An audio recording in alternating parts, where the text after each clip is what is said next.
Greetings, Nick with Sweetwater here, and in today's video we're going to be taking a look at one of a quartet of Marshall vintage pedal reissues, the now much sought after BluesBreaker Stomp Box. This one I've just played through right here.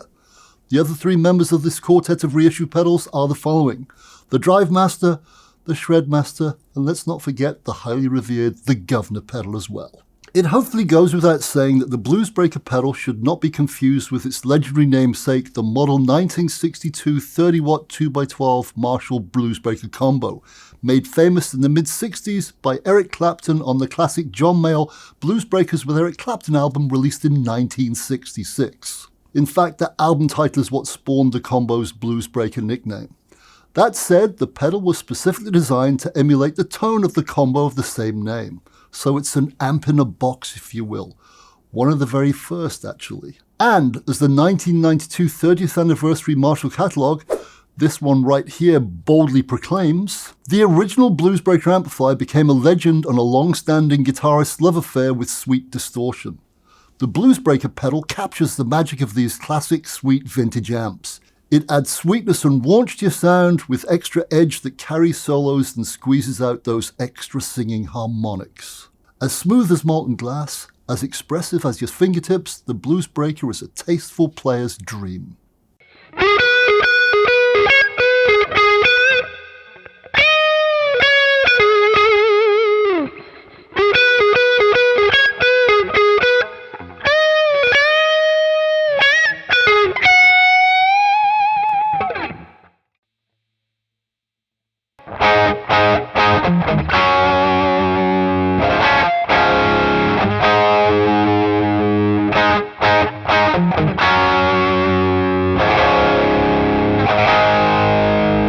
The BluesBreaker, along with the Drive Master and Shred Master, was released in the early 90s following the success of the Governor pedal that came out in 1988. Sadly though, despite being great sounding pedals, the trio didn't fare that well in the American marketplace at the time, and by 1998 they disappeared from the Marshall line. It certainly wasn't because of their sound, so maybe it was their size that jinxed them. Who knows?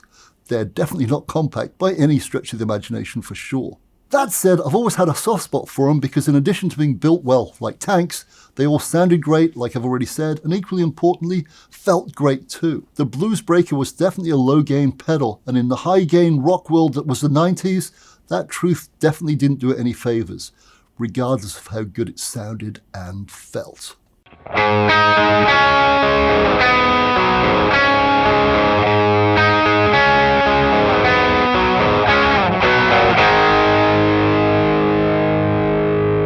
Now I know what you're thinking.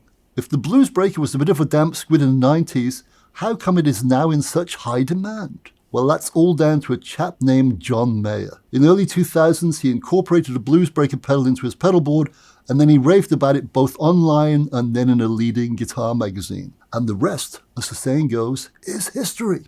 As a direct result of John's enthusiastic praise, all of a sudden the guitar world woke up to the fact that this was a great sounding, highly desirable pedal. In fact, while prepping for this video, an allegedly unused, still-in-the-box original Marshall BluesBreaker pedal was on sale for a staggering $2,799. I totally blame Mr. Mayer for that. Well done, that man. Thankfully, the reissue version that's now out is a lot more affordable, so mere mortals like me can get one.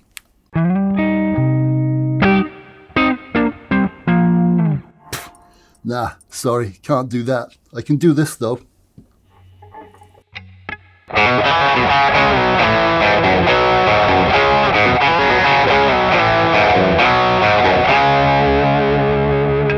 The design MO for the BluesBreaker pedal reissue was both simple and obvious, to replicate the sound and look of the original pedal exactly. To this end, both the circuit and the housing remain the same.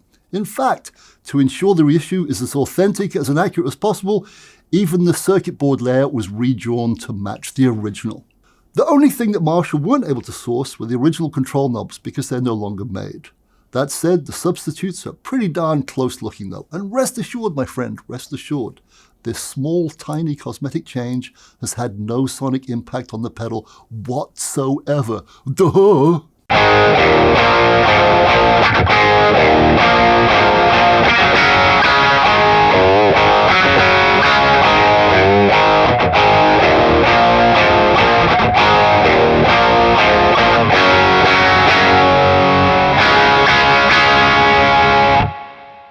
The BluesBreaker boasts a mere 3 controls: gain, tone and volume, and all 3 do exactly what you'd expect them to do. Imagine that. The pedal is op-amp based with diode clipping, and its tone circuit is passive and very amp-like. Imagine that, number 2.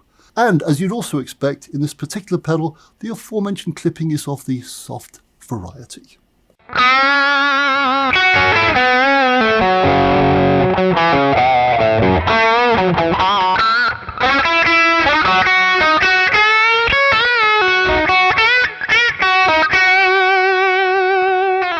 And just so you know, I'm playing the BluesBreaker reissue pedal through the clean channel of a Boss Katana Mark II 50-watt combo, with just a smidgen of the amp's reverb added. Here's what the amp sounds like with the pedal off.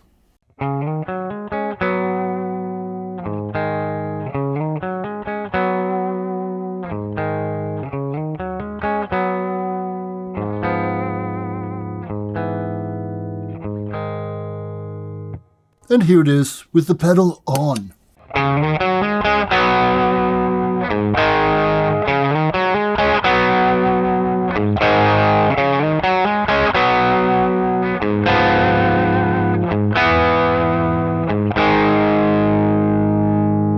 Gain just over halfway, a real nice bit of edgy hair. In case you're wondering, the guitar I'm playing is a Satin Honeyburst Gibson Les Paul tribute. Links to both the amp and this guitar can be found below. To my ears, which are kind of shot if truth be told, the sound of the BluesBreaker is very focused and perfect for cutting through a mix, both on stage and in the studio. It also has a pleasing harmonically rich bite to it and a very satisfying roundness as well. To be honest with you, as opposed to lying, I'm definitely a high gain metal kind of guy. That said, I really enjoy both the sound and feel of this pedal. It's both inspiring and, as just mentioned, surprisingly satisfying for a die-hard metalhead like me. It actually makes me play differently, and in my humble opinion, that's a wonderful quality for any piece of gear to have. That said, I still suck, of course, but in a very different, more mellow kind of way. I also really like the way the pedal behaves when you roll back its gain, just like this.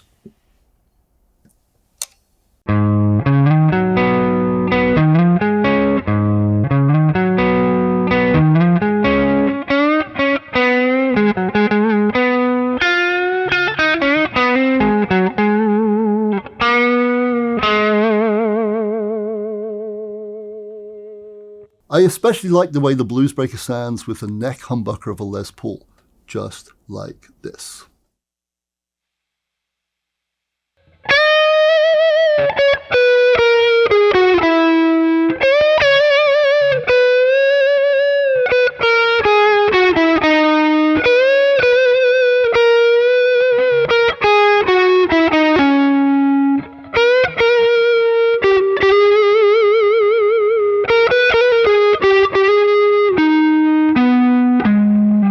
The pedal also reacts really well to picking nuances too. Let's check some out. Well, the best I can nuance anyway.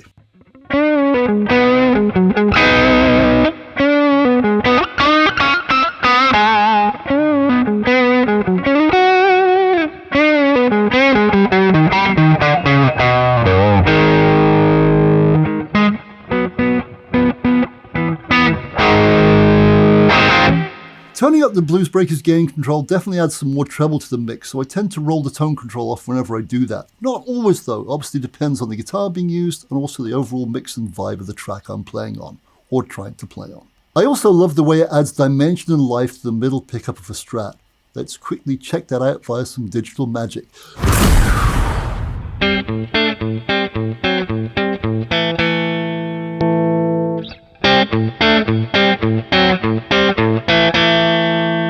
See what I mean?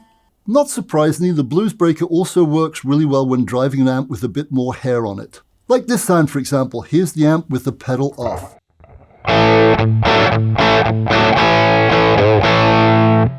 And here it is with the pedal kicked in with the gain at like 1 o'clock.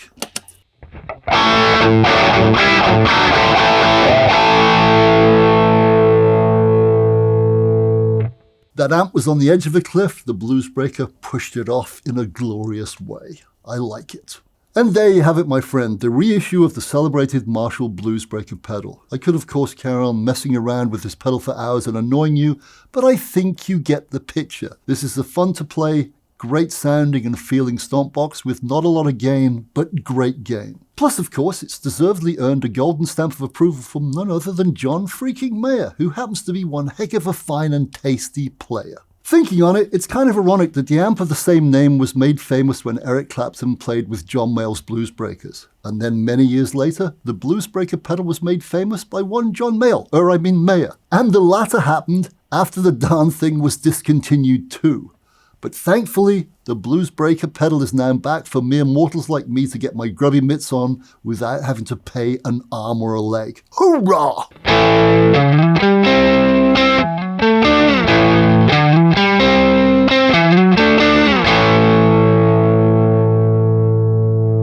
As the ever-eloquent and funny stompbox maven Josh Scott has pointed out as only he can, the clever topology of the BluesBreaker's pedal circuitry was definitely groundbreaking. It was also highly influential when the boutique pedal market sprung to life in the late 90s, and as a result, a lot of great pedals have effectively evolved from its unique DNA. If you'd like to learn more about the BluesBreaker and also Marshall's fascinating pedal-making past, there's a link to an article below.